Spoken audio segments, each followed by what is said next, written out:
মক্কা যৌথ প্রতিরক্ষা চুক্তির বিষয়টি নিয়ে মনে হয় আপনি কিছু বলতে চেয়েছিলেন। আচ্ছা, যেটা আমরা বলছিলাম যে এই যে মক্কা চুক্তির যে আলাপটা হচ্ছে আমরা we are yet not part of that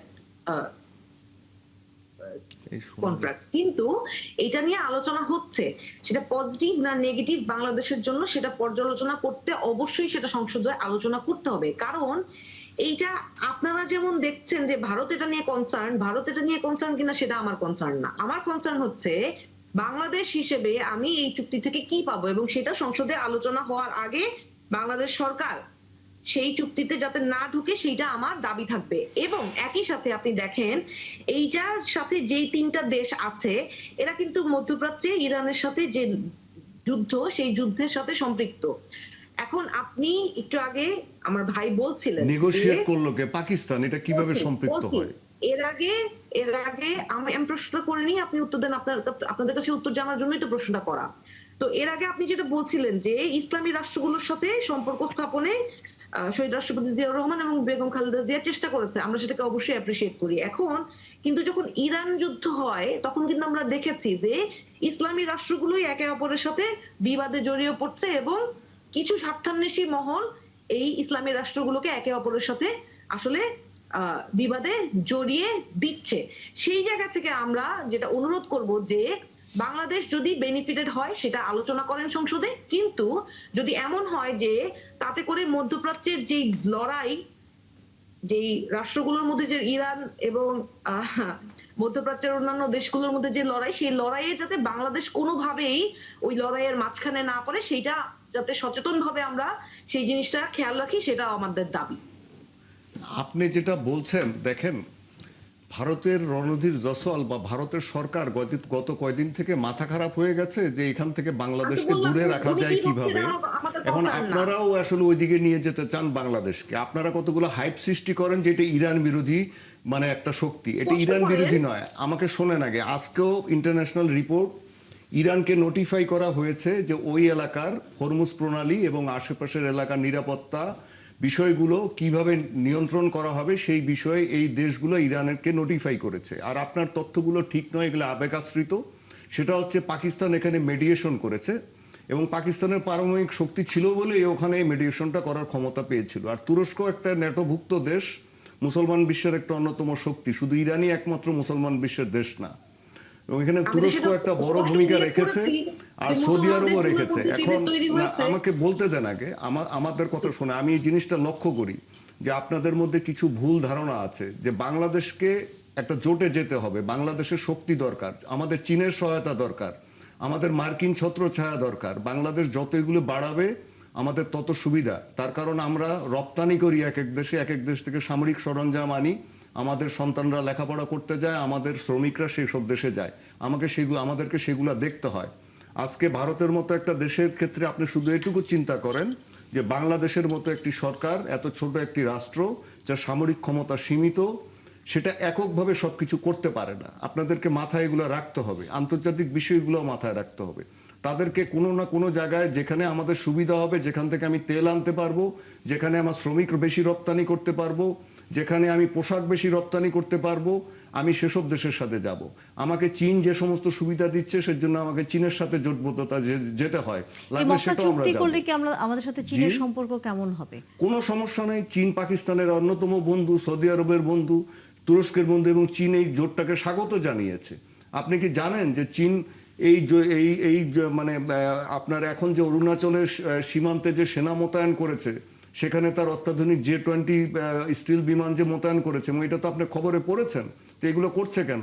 আপনি বাংলাদেশের নিরাপত্তা এমনি সহজভাবে রক্ষা করা যায় না। আমাদের যতটুকু সশস্ত্র বাহিনীর ক্ষমতা আছে, আমরা এটাকে বলি force multiplier. General Ziaur Rahman আমাদেরকে তত্ত্বটা দিয়ে গিয়েছিলেন এবং উনি সেটা কার্যকরভাবে বাস্তবায়ন করেছিলেন, যা এরশাদ সাহেবও বজায় রেখেছিলেন আর বেগম খালেদা জিয়ার সময় তো ছিলই। সেটা হচ্ছে যে আমরা বিভিন্ন বন্ধু রাষ্ট্রের সাথে সম্পর্কের মাধ্যমে আমাদের শক্তিটাকে বাড়িয়ে তুলি। আমরা যখন একটা দেশের সাথে নেগোসিয়েশন করতে যাই, আজকে যে বাংলাদেশের প্রধানমন্ত্রী বা পররাষ্ট্রমন্ত্রী বা আমাদের হুমায়ুন ভাই বলতে পারছেন যে আমরা পরিস্থিতি অনুকূল হলে যাব, এই সাহসটা বাংলাদেশ পায়। তার কারণ প্রথম হচ্ছে বাংলাদেশের এই সরকারটা নির্বাচিত, আপনারাও নির্বাচিত, এবং দ্বিতীয় সাহসটা পায় হচ্ছে যে বাংলাদেশের পাশে কিছু বন্ধু রাষ্ট্র দাঁড়িয়েছে, সেই রাষ্ট্রগুলো আমাদেরকে বিপদে আপদে সাহায্য করতে পারে। আমরা যদি এটা না করি তাহলে এটা আপনাদের জন্য খারাপ, আমাদের জন্য খারাপ, বাংলাদেশের জন্য খারাপ। আমাদের সেই জিনিসগুলোও দেখতে হয় মাথায়, শুধু একদিকে হলে না। আপনারা যেটা কনসেন্ট্রেট করা বরং বেশি দরকার সেটা হচ্ছে এই যে এনাদের যে বিভিন্ন অসদৃশ্য কাজ কারবার আপনারা দেখছেন, আমি যে আবারও বললাম অদক্ষতা দেখছেন, বিভিন্ন সামঞ্জস্যহীনতা দেখছেন, এগুলোকে বরং ধরেন যাতে আমাদের আভ্যন্তরীণ জিনিসগুলো শক্তিশালী হয় এবং আপনারা নবীন প্রজন্ম যেন আরো শক্তিশালীভাবে বেড়ে উঠতে পারেন। কিন্তু আপনারা যদি হাইপের মধ্যে থাকেন তাহলে আপনারা আন্তর্জাতিক এই সম্পর্কের ক্ষেত্রেও কিন্তু পিছিয়ে পড়বেন, এটাও আপনাদের খেয়াল রাখতে হবে। আমি আবার একটু বলি, সেটা হলো রোজ ভাই সুন্দরভাবে হুমায়রা, আমি একটু বলি, অসাধারণ বলেছেন, এরপরে খুব বেশি বলার কিছু না। তবে আমি এটুকু বলতে চাই যে আমরা কিন্তু সবসময় দেখেছি, যেটা আমি আগেও বলেছি, যে শহীদ রাষ্ট্রপতি জিয়াউর রহমান যে নীতিতেই, তার সাথে কিন্তু এই যে মিডল ইস্টের প্রত্যেকটা দেশের সাথে একটা গভীর এবং নিবিড় সম্পর্ক। সেটা আপনি সৌদি আরব বলেন, সেটা ইরান বলেন, ইরাক বলেন, কাতার বলেন, প্রত্যেকটা দেশের সাথে কিন্তু অসাধারণ সুন্দর সম্পর্ক, এবং সেইটা কিন্তু কন্টিনিউ করে গিয়েছেন আমাদের সাবেক প্রধানমন্ত্রী দেশনেত্রী বেগম খালেদা জিয়া, এবং আমি দেখতে পাচ্ছি যে আমাদের মাননীয় প্রধানমন্ত্রী সেই পথেই হাঁটছেন। কাজে ইরানের সাথে আমাদের সম্পর্ক কিন্তু অসাধারণ, কারণ কদিন আগেই ইরানের যে খোমেনি সাহেব হলেন, মানে তার যে জানাজা হলো, সেখানে কিন্তু মাননীয় স্পিকার অংশগ্রহণ করেছেন। এবং আমরা জানি যে ইরানের সাথেও অসাধারণ সুন্দর সম্পর্ক। তবে সৌদি আরব আমাদেরকে সাপোর্ট দিয়েছেন, কারণ আমাদের সবচেয়ে বেশি কিন্তু আমাদের যে শ্রমিক সবচেয়ে বেশি কিন্তু সৌদি আরবে যাচ্ছে। তারপরে ধরেন এখানে তুরস্ক আছে, তুরস্কের সাথেও কিন্তু আমাদের রিলেশন মানে অসাধারণ, খুবই ভালো। যদিও আমরা নির্বাচনের সময় দেখেছি যে তারা কিন্তু জামাতে ইসলামকে একটা মানে সমর্থন তাদের কাছ থেকে একটু বেশি পেয়েছিল, কিন্তু ওটা অন্য বিষয়, যেটা ভাই বললেন, ওগুলো সবসময় সবকিছু কিন্তু ধরে নেই না। আমরা কি দেখি, আমরা বিশ্ব রাজনীতিতে যেটা দেখি, দেখেন আমেরিকা এবং চায়নার সাথে একটা কম্পিটিশন আছে, কিন্তু তাদের অর্থনৈতিক পলিসিতে কিন্তু তারা এক হয়ে যায়। যে কারণে আমরা দেখি যে চায়নার মানে প্রেসিডেন্ট চলে যাচ্ছে আমেরিকাতে, আবার আমেরিকা প্রেসিডেন্ট চলে আসতেছে চায়নাতে।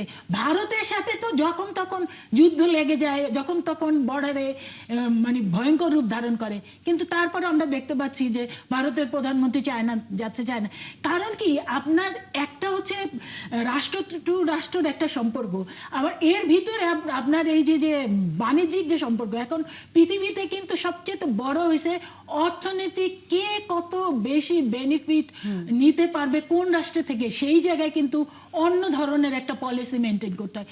কাজেই আমরা যদি সেই সংকীর্ণ, আর হুমায়রা বলতেছিল যে কি করছে, দেখেন একটা হলো রাজনৈতিক স্টেটমেন্ট আর কূটনৈতিক স্টেটমেন্টের মধ্যে কিন্তু অনেক ভিন্নতা আছে, এটা কিন্তু আমাদের বুঝতে হবে। কূটনৈতিক যে স্টেটমেন্টগুলো আছে সেখানে কিন্তু সবসময় সব কিছু ওই রাজনীতি যে স্টেটমেন্টগুলো হয় সেইভাবে দেওয়া যায় না, কারণ এটা তো আর একটা দেশের সাথে আপনার কমিটমেন্টে যেতে হচ্ছে, চুক্তিতে যেতে হচ্ছে। তা এইগুলো যদি আপনার পরিপূর্ণভাবে না হয় এবং ওই দেশ যদি অ্যাগ্রি না করে, তাহলে কিন্তু অনেক সময় এইগুলা কিন্তু প্রকাশ্যে আনা যায় না।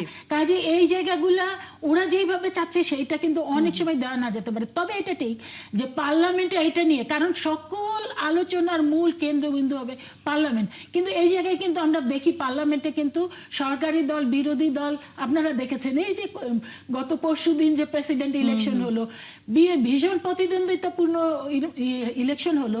ইলেকশনের পর্বে আমাদের প্রেসিডেন্ট বিপুল ভোটে জয়লাভ করেছে, বিরোধী দল কিন্তু কংগ্রাচুলেট করেছে, এসে একজন আর একজনের সাথে মানে কোলাকুলি করেছে। এটা কিন্তু অসাধারণ একটা বিষয়।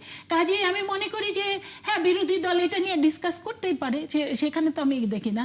তো আমি এইটুকুই বলবো যে আমরা যে ভাইয়ের সাথে একাত্রতা মানে সুর মিলে বলতে চাই যে আমরা পররাষ্ট্র বিষয়ে আমরা কিন্তু মানে এই যে পলিটিক্যাল এর সাথে একদম পুরোপুরি মানে রাজনৈতিক যে বক্তব্য সেটার সাথে গুলিয়ে না ফেলি। আমরা কথায় কথায় আমরা ট্যাগ লাগিয়ে না দেই, কথায় কথায় আমরা ভারতের সাথে বিএনপির যোগসূত্র খোঁজার চেষ্টা না করি, কথায় কথায় বিএনপিকে দুর্বল পররাষ্ট্র নীতির এর জায়গায় বিএনপি কাজ করছে এটা না বলি। ইতিমধ্যেই কিন্তু বিএনপি সফলতার এবং শক্তিশালী পররাষ্ট্র নীতি বাস্তবায়ন করতে যাচ্ছে যাচ্ছে সেইটা কিন্তু বিএনপি ইতিমধ্যে স্বাক্ষর রেখেছে। হুমায়রা নূর। আমি হয়তো আপনাদেরকে বারবার বলছি, আবারও বলছি, বিএনপি দুর্বলভাবে পররাষ্ট্রনীতি হ্যান্ডেল করছে এই কথাটা একবারও আমরা বলি নাই। আমরা চেয়েছি স্পষ্টতা, জবাবদিহিতা। আপনি রাজনীতি আর কূটনীতিকে আলাদা করলে হবে না তো। আপনি যদি আপনারা যেভাবে মানে আমাদেরকে বোঝানোর চেষ্টা করছেন, আমরাও যে একেবারে পড়াশোনা করছি না, ঘাটছি না, বুঝতে পারছি না, ব্যাপারটা এরকম না। ইন্টারন্যাশনাল রিলেশনস নিয়ে তো পড়ালেখা আমরাও করছি, কারণ রাষ্ট্র তো সার্বভৌমত্ব রক্ষা করতে হলে কিভাবে রাষ্ট্র পরিচালনা করতে হবে সেই পড়ালেখাটাও তো আমাদেরকে করতে হচ্ছে। তো সেই জায়গা থেকে আমরা যখন মানবাধিকার করিডোর নিয়ে স্পষ্টতা চেয়েছি এবং সেটা যদি করতেই হয় তাহলে আপনারা কেন বিএনপি কে আগে এরকম ট্যাগ লাগালেন বলেন তো? না কেন বিএনপি কে বলছিলেন যে নাকে খত দিয়ে আসছে তারেক রহমান, তারপর ভারত যেভাবে বলছে সেইভাবেই চলছে, এই করছে সেই করছে, কোনটা না বলেছেন বলেন? কোনটা না বলেছেন? বিএনপি কোনটা একটা না লাগিয়েছেন? এখন কি হলো? ইতিহাসের সবচাইতে কঠিন ভাষায় প্রতিবাদ জানিয়েছে এই সরকার। আমরা একটু শুনি। জি হুমায়রা নূর। এটা বলছিলাম যে যেমন মানবাধিকার করিডোরের বিষয়টা যখন ইন্টারিম গভর্নমেন্ট হ্যান্ডেল করছিল, সেই কূটনৈতিক বিষয়টাও কিন্তু আমরা প্রতিহত করেছি এবং সেই সময় কিন্তু আপনারা আমাদের সাথেই ছিলেন। এখন আপনারা যখন কূটনৈতিক বিষয় হ্যান্ডেল করছেন তখন আপনারা সেটা স্পষ্টতা এবং জবাবদিহিতার জায়গা যখন আমরা নিশ্চিত করতে বলছি, তার মানে এটা না যে আমরা এটা বলছি যে আপনারা এটা করতে পারেন না বা করাটা ঠিক হচ্ছে না। আমরা শুধু চাই যে রাষ্ট্রের পক্ষে যে কাজ করছেন সেই জিনিসটাই জনগণের সামনে স্পষ্ট করেন, পার্লামেন্টে আলাপ করেন। যেই জিনিসটা জনগণকে স্পষ্ট হতে হবে, এরকম কোন হিডেন চুক্তি, যেরকম শেখ হাসিনা ভারতের সাথে দেখা করে এসে হিডেন চুক্তি করতে, হিডেন চুক্তি আমরা আর বাংলাদেশে আমরা কোনো হিডেন চুক্তি করি নাই, করলে সেটা নিয়ে আলোচনা করেন। সেটাই আমাদের ওনার পয়েন্টটা ঠিক আছে, ওনার পয়েন্টটা ঠিক আছে, তবে ওটা একটা পর্যায়ে গিয়ে করতে হবে। করছি বা আমরা সরকারকে ঠিক করছে না বলতে চাচ্ছি, বয়ানটা এরকম না। আমরা সরকারের কাছে জবাবদিহিতা চাই, স্পষ্টতা চাই। সেই জবাবদিহিতার কতটুকু হচ্ছে সরকার দিচ্ছে, আমরাও সেটি আপনাদের মাধ্যমে জানতে চাই। আপনারা যেহেতু দুই পক্ষেই আছেন, সরকার এবং বিরোধী দল।